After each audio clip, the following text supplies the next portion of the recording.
جو Tony Robbins نے بڑی زبردست بات کی جو آپ نے پہلا بتایا کہ اس کے اندر انہوں نے کہا کہ آپ کی زندگی کے اندر ڈفرینٹ شعبوں کے اندر ڈفرینٹ استاد ہو سکتے ہیں اور یا ہونے چاہیے.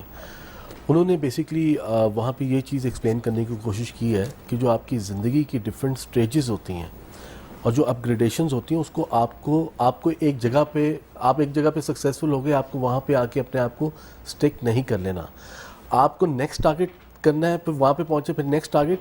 تو ہر سٹیج کے لیے آپ کے استاد جو ہیں وہ آپ کو ڈفرینٹ استاد چاہیے ہوں گے جو اس لیول پہ یا اس لیول سے آگے پہنچے ہوں گے.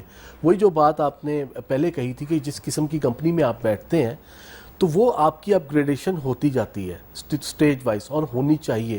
یعنی کہ آپ نے اگر ایک نیا شعبہ سلیکٹ کیا ہے اور آپ نے کہا کہ اب میں نے اس طرف کو جانا ہے بزنس میں یا ادھر کو ایکسل کرنا ہے, تو وہاں پہ آپ کو آپ کے نئے استاد اور ادھر کے جو الٹرا سکسیزفل لوگ ہوں گے ان کی شاگردی میں آپ کو جانا پڑے گا اور وہاں سے آپ کو سیکھنا پڑے گا. اور یہی لائف ہے, لائف کا نام ہی چلتے رہنا ہے اور گرو کرنا ہے. اگر آپ رک گئے تو پھر تو رک گئے آپ. تو آپ کو تو وہ کسی نے ایک بہت بڑے انسان سے ایک بات پوچھی کہ آپ کیا کرنا چاہتے ہیں زندگی میں.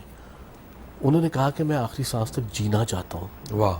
اب یہ بہت بڑی بات تھی. اس کا کیا مطلب ہے کہ آپ کو چلتے رہنا ہے, آپ کو چلتے رہنا, آپ کو گرو کرتے رہنا ہے, آپ کو زندہ نہیں رہنا, آپ کو جیتے رہنا ہے. انہوں نے یہی بات کہی کہ آخری سانس تک میں جینا چاہتا ہوں.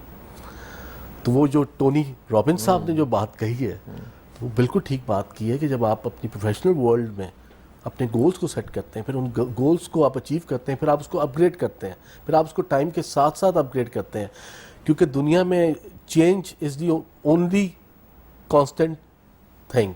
چینج ہے جو کہ ہوتی جانی ہے. You have to change yourself, you have to upgrade your targets, you have to upgrade your goals, اور اس کے مطابق آپ کے استاد اور آپ کی چیزیں جو ہے نا بدلتی جاتی ہیں.